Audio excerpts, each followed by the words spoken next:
Hey guys, welcome to Reality Check. I'm Huang Jiyuan. U.S. Special Presidential Envoy for Climate John Kerry has wrapped up his visit to China. His trip marks the formal resumption in top-level climate diplomacy between China and the United States.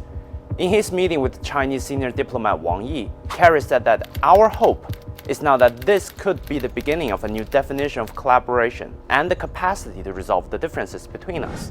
Now, that's not a new sentiment, right? Since perhaps the start of Biden's presidency, people have been discussing how climate could be the silver bullet to the contentious China-U.S. relationship.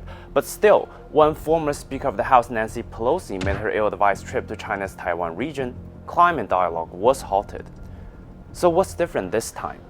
Just how probable could China and the United States go forward on climate cooperation while insulating it from political conflicts?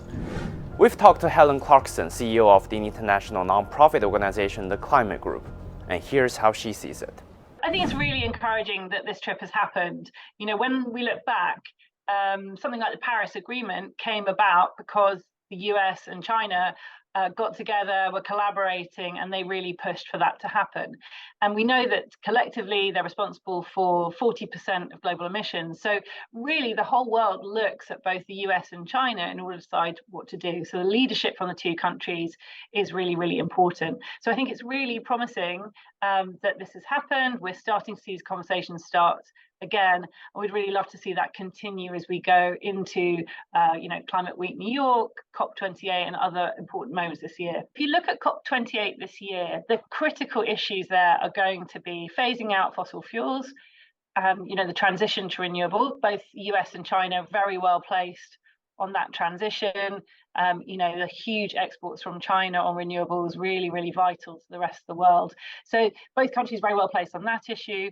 And then the other issue that's going to come up a lot is climate finance. Again, both countries have diplomatic relations and financing relations that they can help. So I think if we can get into the specifics, that will really ground these conversations. So we need to move away, at this stage or at the kind of big general statements about what we want to do. We now need to get into some of the specifics on these really difficult climate topics, maybe get some sort of backing to some of the agreements that are happening at the moment. Since you brought up the renewables, I just want to ask you this. As you know, China made the pledge to reach carbon neutrality by 2060.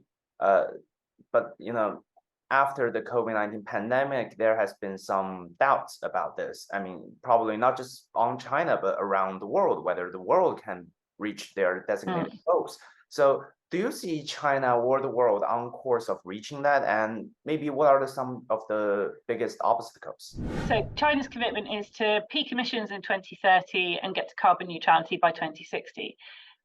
Obviously, we'd like that to go a bit quicker. We know the world needs to get to net zero by 2050. The one thing I would say is, historically, China has set targets and then hit them.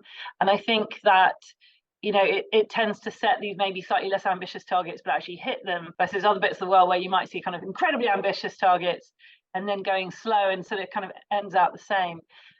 In the early phases of COVID-19, obviously emissions dipped, and now we're in this kind of phase afterwards where they're going back up again.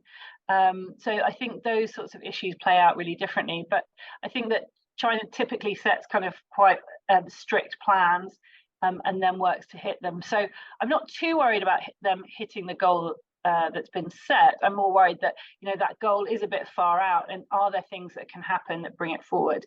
That said, we have seen things like production of renewables in China. The huge manufacturing has then led to much quicker effects elsewhere in the world. So I think it's going to get interesting as we get into some of the new technologies that we need. Do we get those sorts of rebound effects again? We're seeing all these extreme weather events right around the world at the moment. Beijing, Italy was in the news this morning, the whole of the Mediterranean region, really.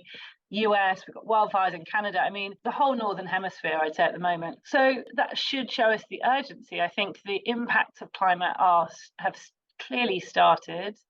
And the world, the weather systems are telling us we need to go much faster. And that's really the key issue that underlies all of this. The pace at which we need to change, the changes that we need to make, which are incredibly deep, we've got to decarbonize everything. We've got to decarbonize steel, one of the things we work on, decarbonize concrete, all these very technical things, and we are running out of time. So I think the biggest single issue is actually time. And that's why it's important, as we've been talking about, to move climate out of the kind of very immediate day-to-day political agenda and onto a much more stable footing of cooperation, speed, and urgency.